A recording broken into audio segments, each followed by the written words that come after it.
Bonjour à tous, bonjour à toutes. Aujourd'hui, je vais vous parler de mon rodage Outlander XTP Max. C'est le modèle 2021, c'est un modèle que j'ai eu depuis fin mai 2021.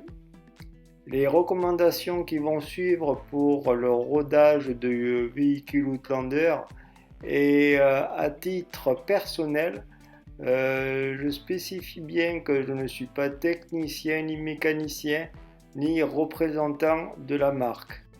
Quand je l'ai acheté, je l'ai eu pour 0 km. Maintenant, ça fait 2 mois que je l'ai et j'ai déjà fait 300, quasiment 350 km. Première chose que je fais, c'est de le démarrer. Je le démarre et je le laisse tourner quelques minutes, à peu près 4-5 minutes, c'est-à-dire que je le démarre, je me prépare, je mets mon blouson, mes affaires, mes gants. Le véhicule a le temps de chauffer à la température qu'il faut.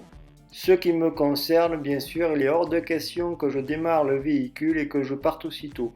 Sur la droite de votre compteur, l'afficheur de température moteur apparaît.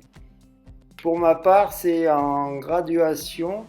J'attends généralement 2-3 graduations, je crois qu'il y en a sur 10 maxi, avant de lancer le véhicule. Et c'est parti! Alors rien ne sert d'accélérer comme un fou. Je vous rappelle que le moteur est en rodage, que ce soit du 0 ou du 300 km déjà effectué. Il ne faut pas accélérer comme un abruti, il faut y aller mollo, vous accélérez tout doucement et tranquillement. En premier lieu, j'évite de me lancer dans des trajets de tout terrain pour éviter justement les surchauffes de moteur.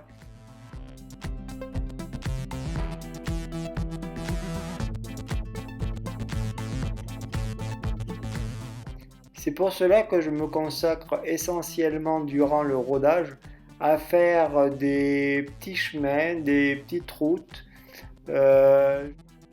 J'évite tout ce qui est tout terrain qui pourrait entraîner justement une surchauffe du moteur qui est fortement déconseillé par le constructeur. Au niveau surchauffe moteur, il ne déconseille pas de faire des tout-terrain, loin de là, mais ils disent attention pour le rodage, évitez les surchauffes moteurs. Je vous rappelle aussi que le rodage ne concerne pas que le moteur lui-même. Le rodage, c'est tout l'engin, tout le véhicule en global, c'est-à-dire le moteur bien sûr, mais tout ce qui est mécanisme, la transmission, les ponts, les roulements, il y a même les pneus, parce qu'il faut savoir que les pneus, c'est pas tout à fait un rodage, mais il faut quand même faire attention au premier kilomètre. Il n'y a pas besoin de faire 500 km non plus, mais les 20-30 premiers kilomètres, il faut faire attention parce qu'il y a une couche superficielle qui est relativement dure et qui peut justement, si vous roulez sur la route, avoir une adhérence moindre que prévu, quoi. Alors ça aussi, il faut être prudent. Tenez, en parlant de pont et de transmission, moi ce que je fais pour les 2 roues motrices ou les 4 roues motrices, j'alterne. Je fais un moment 4 roues et un autre moment 2 roues. Mais par contre, le changement du 2 roues 4 roues motrices, moi pour l'instant, le temps du rodage, je le fais que le véhicule arrêté. Je ne le fais pas en véhicule roulant.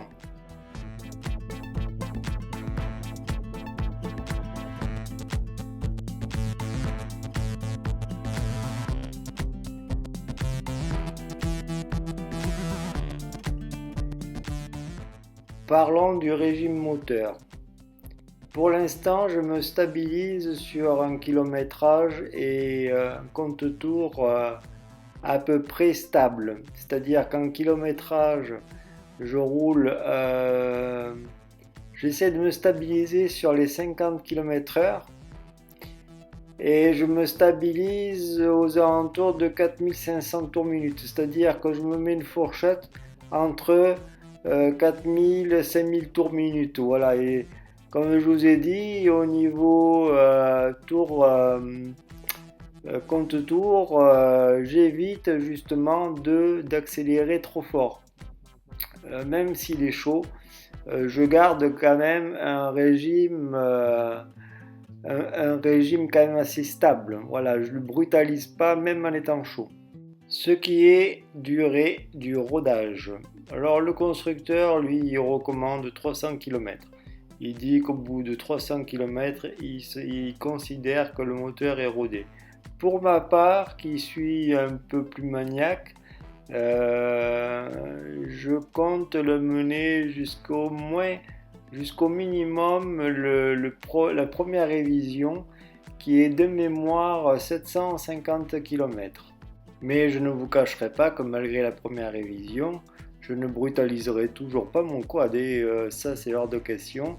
Même après la première révision, je garderai toujours un régime moteur à peu près stable et j'augmenterai certainement progressivement la vitesse, mais sans brutalité. C'est surtout ça, toujours respecter, chauffer le moteur, ne pas lui tirer sur la tronche trop brutalement. Voilà, il faut toujours respecter le régime moteur.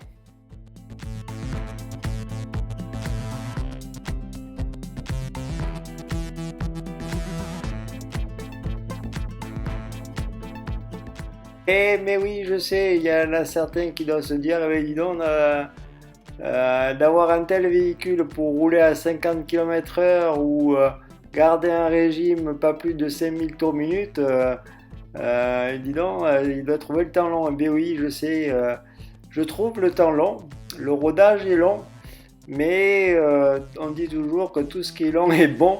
Alors, je respecte le temps du rodage pour justement pouvoir profiter aisément plus tard aux alentours de 1000 à 1500 tours, 500 km, 1000 à 1500 km pour que je puisse profiter aisément de la gâchette et m'amuser, voilà, profiter d'un tel véhicule. Ça c'est certain, mais je prendrai le temps du rodage. Voilà les amis, voilà, le petit tuto rodage Outlander est terminé. Je vous rappelle que les recommandations que je viens de faire, c'est personnel. Voilà, ça n'engage que moi. Après, vous faites ce que vous voulez. Chacun de vous faites comme vous voulez. Mais moi, je dis juste ce que moi je pense. Voilà, après, chacun fait ce qu'il veut. Allez les amis, profitez-en bien. Puis à bientôt.